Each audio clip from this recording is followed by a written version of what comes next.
Hello, this is Justin Williams with the Wolfpacker Podcast. I'm joined today, as always, by co-host Matt Carter.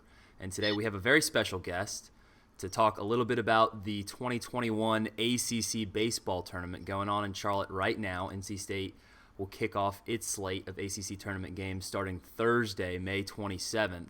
But we have Andrew Sanders. He does radio, he does TV for ACC Network. He covers the team, NC State baseball, as a broadcaster. And he is an expert on the team, so a great person to have to talk a little bit of Pac-9 here this Wednesday morning. Before we get too far into this episode, this podcast is brought to you in part by JFQ Lending. As we blitz into 2021, JFQ Lending wants the Wolfpacker.com members to take advantage of historically low mortgage rates. JFQ Lending has a Better Business Bureau A rating with over 2,000 reviews. They work with top lenders and do the hard work of finding the best deal for you. If you're curious whether refinancing your mortgage is a good decision, visit jfqlending.com today. That's jfqlending.com. And for our listeners at home, please remember to subscribe, rate, and review this podcast wherever you listen to us. We're on the Apple Podcast app, Spotify, Google Play, pretty much everywhere you listen to podcasts. Plus, you can always listen to us on the wolfpacker.com, where you should use promo code PAC60 for a free 60-day trial on all of our premium content, news, and analysis. Plus, you can watch us on our YouTube channel, where you should subscribe to our YouTube channel and give this video a thumbs up. All right, Andrew, thank you very much for coming on the show this morning here to preview NC State's path in the ACC tournament. I guess to start, we can get into the weeds of the ACC tournament, but you've been covering this team since day one this year, and it's really been, quite an interesting story. I know they had the really slow start to the regular season, particularly in ACC play, but early on to midway through the year, NC State's goal was kind of, let's make sure we get to the ACC tournament. But now they look firmly in as an at-large team after, a really hot last couple of months here. They're in the national rankings, and I don't think anybody in college baseball wants to face this team right now. So, Andrew, from your perspective, have you seen a turnaround like this in college baseball in your experience? And if you haven't, what do you think has been kind of the secret recipe to what's been the main difference from the beginning of the year to how the NC State's playing this time of the year? Yeah, Justin, thanks for having me. I don't know. I'm sure there's been some team somewhere that has had a turnaround like this, but I'm not familiar with it. It's been a really fun run to watch, and the biggest difference for this team is they were catching the ball well. It's a great defensive team.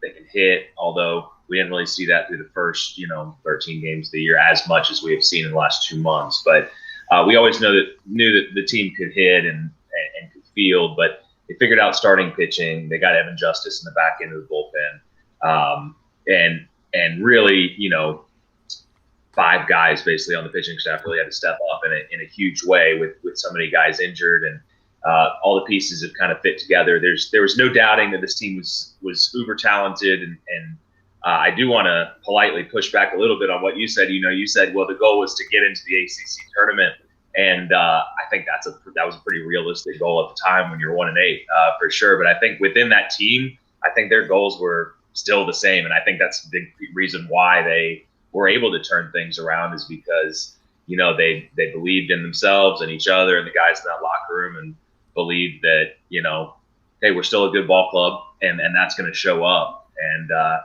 And obviously it has, because this streak over the last couple months, this team is not just hot. It's a hot baseball team, but I don't think they're just hot at this point. I think that's just who they are. Right. Yeah, I was going to add for Andrew, how much do you think the health kind of picked things up? Because they were a little banged up. Jose Torres missed a few games. I think Johnny Butler may have missed a couple of games. Austin Murr, I think, might have missed a game or two. There's a huge bats in the lineup. And how much do you think them getting right? Because you mentioned we knew this team could hit. There's a chance that 7 or 8 guys could be drafted out of that lineup in a couple of months. How much do you think those guys getting healthy, feeling right, kind of fueled the turnaround, and just from the hitting standpoint? Yeah, that was been huge, and I think that. I think that's a good question because it wasn't just that Jose Torres missed the first few games of the year. People got to realize, he wasn't really able to swing a bat for weeks before that, so they didn't have a lot of time. And college baseball never has a lot of time to ramp up the season. They get about a month, and this year it was even shortened a little bit more. So guys were gone over Christmas break, so he didn't get hardly any spring at bats to be able to just kind of get his way into game shape. You brought up a couple other guys. The COVID pause in general for this team, I think we've seen throughout all sports, whether it's football or basketball or what have you. When a team's had a pause, it's taken them a little while to get back on track. And not only did this team have a pause, but there were a few guys injured, position players injured in that Louisville series. Butler missed that series. Murr missed 2 of the 3 games of that series. That's 2 of your better hitters. And that was coming off a COVID pause. So I tried to, at that point in the season, I wasn't putting that much stock into, the slow start. But at the end of the day, you are what your record says you are. And so at 1-8, that's a big hole to be able to dig yourself out of. And, since that point, they have been, every bit as good as any team in the ACC. So, Andrew, just to correct what I was trying to say earlier, I totally agree. The players were never thinking, let's just make it to the ACC tournament. They always wanted to get to the NCAA tournament. And once they get there, their goal is to get to Omaha, no matter how the bracket shakes out. That's just how competitors are. I guess from the external view, you start like that, you're like, well, this team was supposed to be a top 25 team. Why are they 1-8? And then, you just hope that they have the ability to buy themselves some postseason berth. Well, now they are far beyond that point. And we're looking at an at-large team that's actually, from what I've seen this past week, teetering between a 2 or a 1 seed in the regionals, depending on how it shakes out. How important to you is getting a 1 seed in the NCAA tournament for a baseball team versus the 2? And what does NC State need to do in the ACC tournament this weekend to feel pretty good about getting a 1 seed in a regional, even though we already know it's not going to be played in Raleigh? Yeah. I'm definitely not a bracketologist. I don't know exactly what it would take. I'm not the best person to ask for that. But with that being said, I'd say, I think if they win the ACC tournament, they'd be pretty safe as a 1 seed. So why not just win the whole thing? That would be my attitude towards it. But no, realistically, I think you said it well. They are kind of on the borderline, teetering between, a 1 or a 2, and I don't know exactly what it would take. I think to feel pretty good about it, you would need to win the pool. So you would need to beat Pitt, and then making the final would certainly help. But to what degree? I don't know. I've heard that the committee is, some people think they're going to use RPI a lot, and some people say no. They said they weren't going to use RPI as much. So, your guess is as good as mine, But I think that the fact that they're in that position is great. And how important is it? Normal year, I'd say it's very important because you're talking about hosting. Just the way things worked out this year, where they wanted to get those sites set up ahead of time. I don't know how much more important it is. You can still play a 4 seed that can beat you, or a 3 seed that can beat you. So I think the home field advantage is the biggest part of being a 1 seed.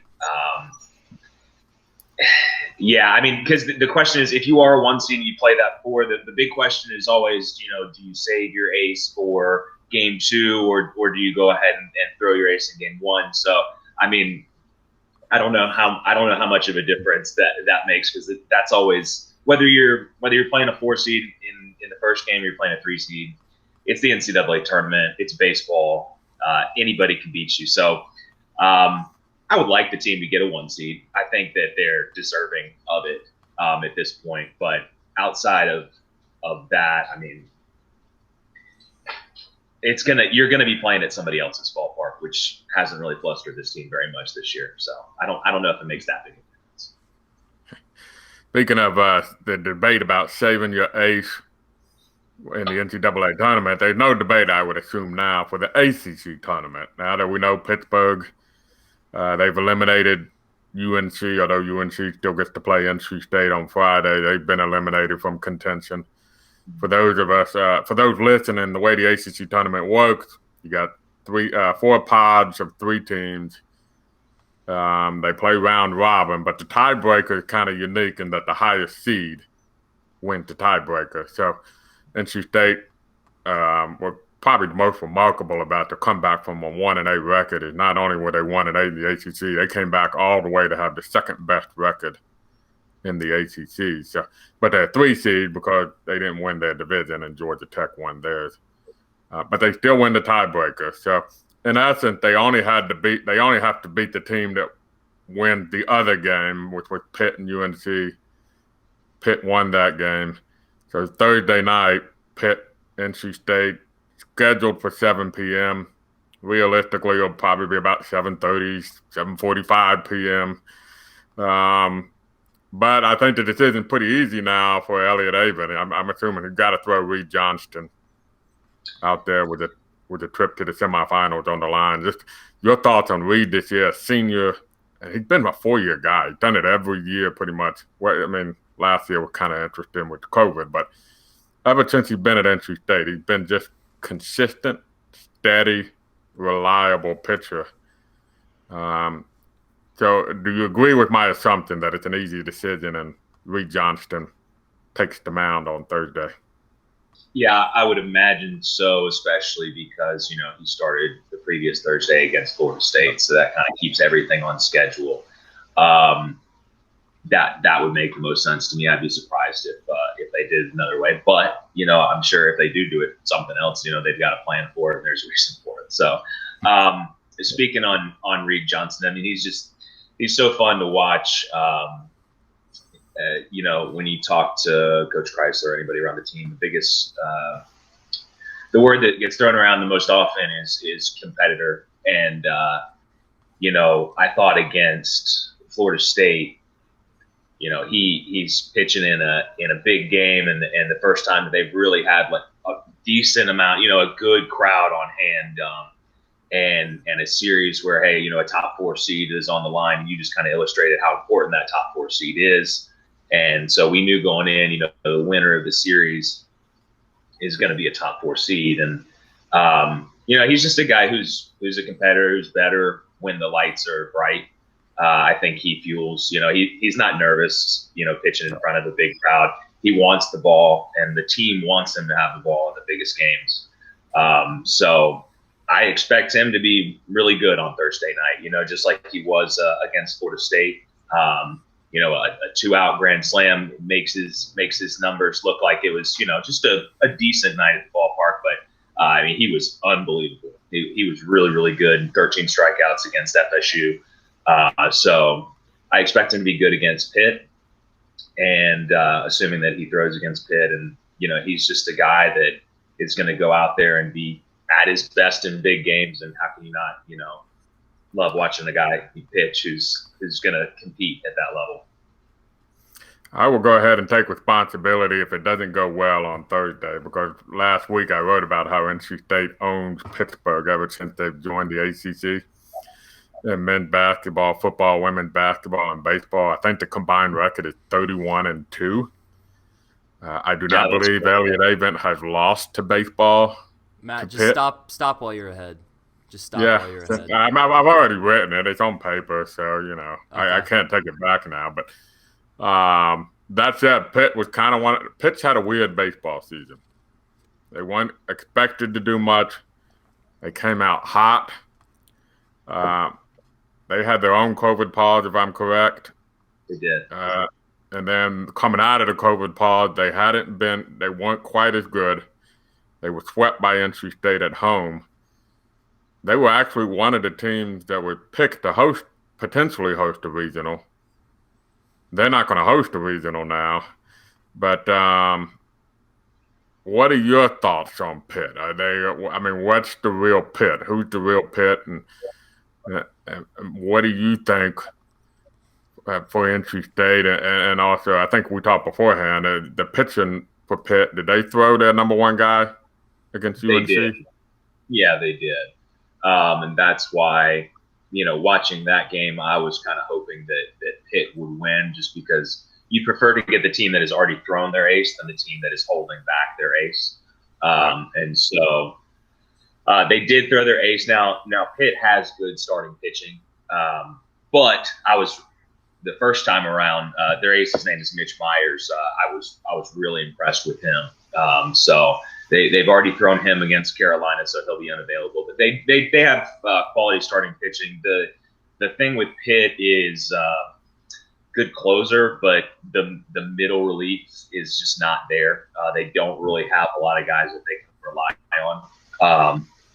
Although in one game, it's not as big of a deal as it is in a series, right? So the way that it's set up, NC State was able to kind of put together some good at-bats early in that series and get starters like Myers that typically would go deep into games out, after, say, 5 innings. And Pitt just really didn't have an answer in, the 6th, the 7th, sometimes even the 8th, before they could get to the closer. And NC State would have the lead and didn't see the closer until late in the series. So that series set up about how you wanted it, but I was impressed with Pitt when I watched them. I think they're a good ball club. I think they're a team that is not really going to beat themselves. The thing about it, though, I think is a decent matchup for this NC State team, because this NC State team doesn't beat itself. They field it, just as well as anybody in the country. So, and they can out-hit just about anybody. So, I thought the biggest thing over this past weekend that was so impressive is that, Florida State has the best pitching in the ACC, and NC State still, put up 7+ runs a game on average. I think, they can just hit good pitching. So I expect it to be a tough game. It was a battle of a series, and you got to realize Pitt is the most experienced team out of a bunch of experienced teams. They've got a bunch of guys that are 22, 23, 5th, 6-year seniors. They brought back all their starters. So I expect it to be a pretty close game. And it should be a pretty good game. But I think with NC State, being able to throw Reed Johnston and kind of knowing what's in front of them, I think we should have an advantage in this one. Andrew, I couldn't help but notice on Twitter yesterday, everyone was tweeting about the Clemson-Louisville game, saying that it was basically a home run derby, 25 total runs scored. Louisville ends up coming away with the 15-10 win, and they'll face the 2-seed Georgia Tech on Thursday night to win Pool B. If NC State wins its pool, they would face the winner of that game on Saturday in the semifinals. But Andrew, I don't know how much of the games you watched yesterday or your familiarity with the ballpark down there in Charlotte, but is it a hitter's ballpark? What was up with this explosive offense? And if it is a hitter's ballpark, you'd think that bodes well for NC State, a team that's probably as offensively strong as any team in the conference, if not the country. Yeah, it's definitely a hitter's ballpark. I've called a few games at that ballpark. Most recently, it was the Patrick Bailey hit a huge home run in the 8th inning. That was a bomb there to come back against Charlotte. But called a few games for USA Baseball there as well. It's a gorgeous ballpark. It is a hitter's ballpark. It's just not a very big lot. They put it right in the middle of Uptown. That's why the scenery is so great. So it's not a big park, and it's hot, especially when you're playing during the day like that. The ball's going to jump. And, I think it does. I don't know. You can make an argument either way. I'm sorry if you can hear my dog scratching at the door. He's trying to go out. You're good. But I think that what were we talking about? We're talking about if it's we're talking about the ballpark. Yeah. So on the one hand, I think it does. However, if you watch that Wake Forest series, it's not as small. It doesn't get out as much as it does against Wake Forest. But sometimes in that Wake Forest ballpark, you say, I don't know if the best team won today. It was the team that happened to hit a few more fly balls. So it can be a double-edged sword. It can be. But yeah, especially, I don't know, at night it'll be a little cooler, but during the daytime, I mean, it's really going to jump out there for sure. So when the Athletics move to Charlotte, are they going to have to expand the field a little bit to handle the major league hitters, or are they going to have to pick a different ballpark? Yeah, they're going to have to move to Raleigh instead. That's right. That's right, because Yeah. we've got plenty of land just south of Raleigh. I think Charlotte's got their fill of professional teams. I think so too. Yeah, would you call them the Oak City A's or the Oak? Yeah, Oakland A's. You could call them whatever. You just watch the NHL Carolina Hurricanes hockey playoffs, and you know Raleigh's community will back any professional team with, the collective passion that NC State, UNC, and Duke fans all have.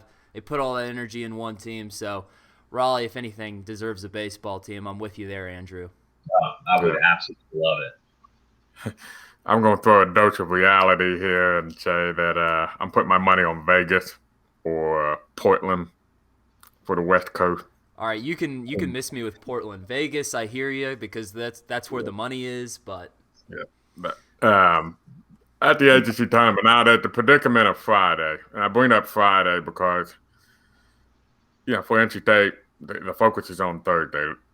And we're going to go with a hypothetical because I think it depends a lot on the outcome. If they lose Thursday, then I think you absolutely throw your best shot at UNC. You're trying to get your best seed possible for the NCAA, your best placement possible.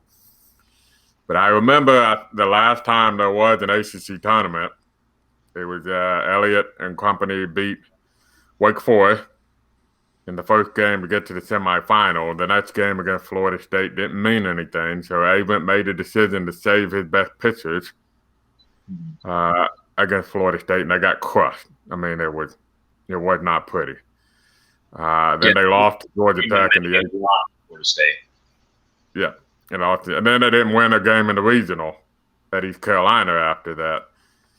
And I've always understood that Elliott kind of regretted the way he approached that ACC tournament and not, trying to win not that they won, you know what I'm saying? They were trying to win every game, but clearly they were being strategic on how they approached it. So do you think that influences the way, let's say they do beat Pitt and they're playing UNC, and it's a huge game for UNC who's on the bubble.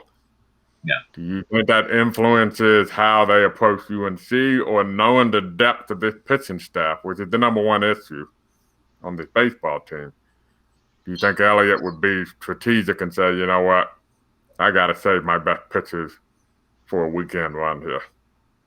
Yeah, it is kind of a similar situation if that hypothetical were to play out.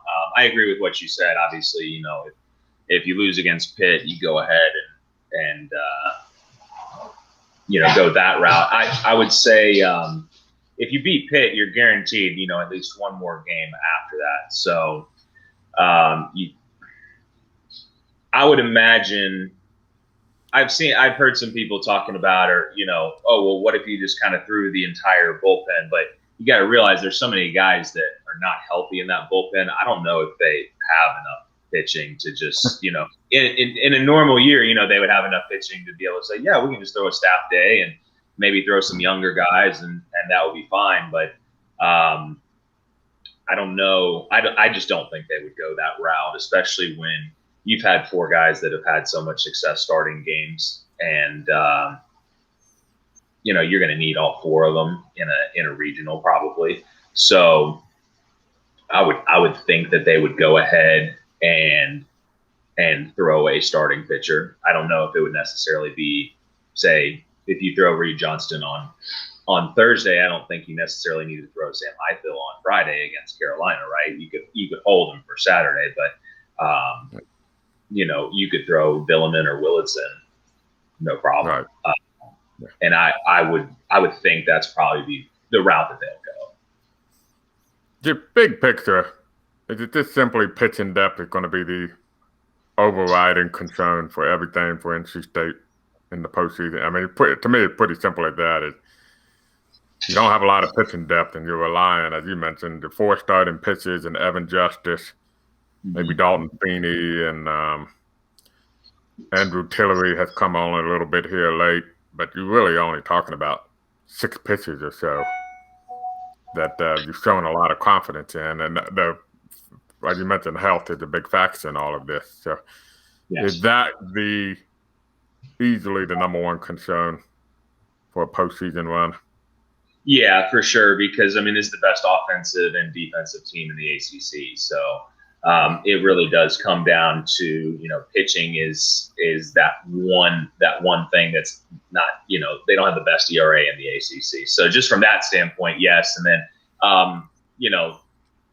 coming into this season, I thought this team had a lot of pitching depth, and right. I know the coaching staff felt that way also. And unfortunately, you just can't control injuries, and so they're really shorthanded. I was really glad to see Kanan Silver came in and pitched a couple big innings against Florida State. He hadn't pitched in 2 months, and he was effective. So for that to be his kind of comeback against a good FSU team and to be able to give a couple of strong innings, I think is a great sign, because that's a guy that is a veteran that they were going to rely on a lot this year. And so if he can be back for the postseason run, that would be huge, just to give you another option. You mentioned Andrew Tillery.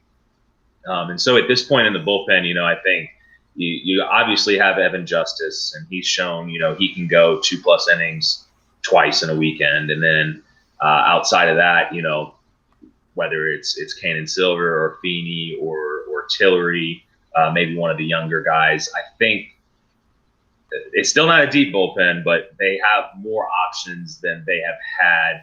And that would be huge coming down the stretch, because this team has pitched fairly well. That's kind of been why they've been able to go on this long run. Is they pitched it pretty well, and as long as you pitch pretty well with that offense and that defense, you're going to win a lot of ball games. So that would be the one question mark is pitching. It's not the bullpen of 2013 that they had. But, it's a much better offense than that 2013 team. So, see how it shakes out. I have one more question. Of the teams, I'm going to throw out the teams that concern me the most outside of NC State. And it may surprise people, but the team that catches my eye is Virginia. I feel like Virginia has been on a huge roll. They just beat Virginia Tech yesterday to stay alive. Who are some of the other teams you're watching in this ACC tournament? Like if you're a handicapper, what are the teams you're watching? So me and some of my broadcasting buddies were talking about this, and I thought I agree with you about Virginia. We just went, hey, who do you think's going to win every pool? I think Virginia's going to win Pool A, Georgia Tech Pool B, NC State Pool C. And then I felt like FSU would probably win Pool D. And I feel like FSU is probably going to be sitting there in the final waiting for NC State if they can get there. So, the path I think I see for this team is obviously Pitt, Georgia Tech, and then likely FSU, although, it very well could be Virginia, it could be Notre Dame, but yeah, Virginia is a good one. I think Florida State has the pitching. They have all the pitching. I think Georgia Tech has a lot of pitching as well. So out of the best bullpens that I saw personally this year, and we got to see pretty much every team except for Duke and Virginia, and saw Virginia last year. So I think Georgia Tech and FSU have by far the best bullpen, the most arms available. And so those two teams are dangerous. Honestly, whoever comes out of that Pool D is dangerous, but they wouldn't be there till the final because Duke is hot right now. Miami is super, super talented. So, and then, Louisville's been playing terribly down the stretch, but, they hit 1 million home runs yesterday.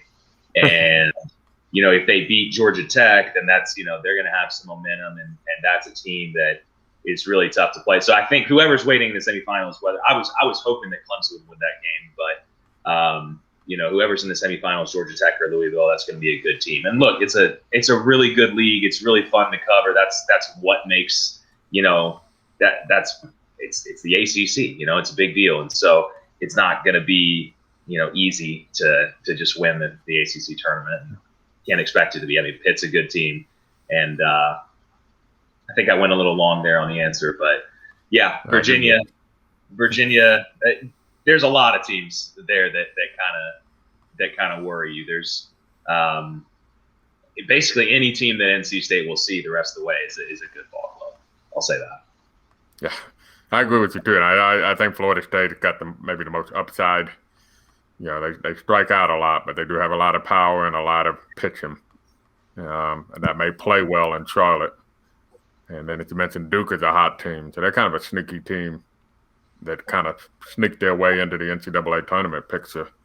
What they seem to do every year, I feel like, lately, is just kind of sneak their way into the NCAA tournament picture. And next thing you know, they're either winning a regional or playing for a regional title or something like that. So yeah, they're a little less under the radar now because it seems like, they've been preseason ranked, but they'll struggle early. And it's funny just the way that the Coastal worked out because, Virginia Tech and Pitt were looking so great. And then at the end of the day, they ended up finishing, 6th and 7th, just like everybody predicted at the beginning of the year, which doesn't really, tell the story of how their year went. They were dangerous for a long time, but I will say this: the Atlantic, just like in football, I mean, the Atlantic is just tougher than the Coastal. Yeah, I'll just say I that. agree. Yeah. Well, there's nothing sneaky about this NC State team at this point.